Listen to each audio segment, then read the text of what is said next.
देश और दुनिया में होने वाली आत्महत्याओं की घटना हमें निश्चित तौर पर सोचने पर मजबूर करती है कि आखिर जैसे जैसे देश और दुनिया आगे बढ़ रही है, आत्महत्याओं की घटना भी उतनी ही स्पीड से आगे बढ़ती जा रही है।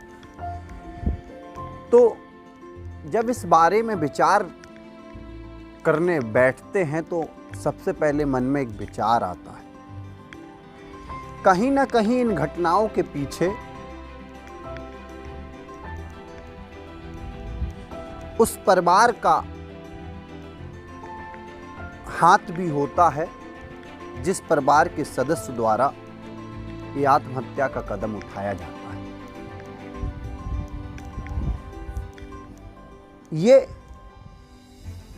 जब बड़े लंबे समय तक विचार किया जाता है तब सामने आता है कि हम बचपन से ही उसे आज के परिवेश के हिसाब से ढालने के लिए मजबूर कर देते हैं और इस प्रतिस्पर्धा भरी दुनिया में उसे लगातार भागने के लिए छोड़ देते हैं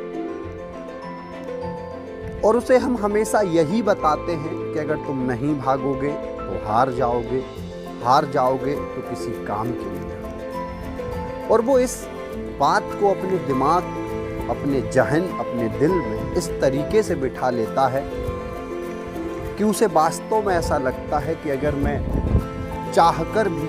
नहीं भाग पाया तो मैं शायद इस दुनिया के लायक नहीं रह। ये ठीक उसी प्रकार होता है जैसे हम एक गधे के ऊपर एक बोझा लाद देते हैं और वो चलता रहता है। ना उसे मंजिल का पता रहता है, ना वो उस मंजिल पर जाने में कोई इंटरेस्ट रखता है। वो सिर्फ इसलिए चलता है क्योंकि उसके मालिक के द्वारा उसे ये बोला गया है और वो चलता रहता है। जहाँ वो थक जाता है, हार जाता है, टूट जाता है, तो वो उसका मालिक उस बोझे को उठा के किसी दूसरे पर लाद देता है और उस गधे को वहीं छोड़ देता है। ठीक वैसे ही आज इस 21वीं सदी में हम अपने बच्चों के साथ कर रहे हैं। अपने सपने, अपनी अपेक्षाएं, अपनी इच्छाएं हम बिना किसी सोच समझ के अपने बच्चों के ऊपर लाद देते हैं और वो बिना किसी इंटरेस्ट के उस अपेक्षाओं को पूरा करने के लिए भागते रहते हैं। और जब उन्हें लगता है कि हम अपने परिवार की, अपने समाज की, अपनी सोसाइटी की वो अपेक्षाएं पूरी नहीं कर पा रहे हैं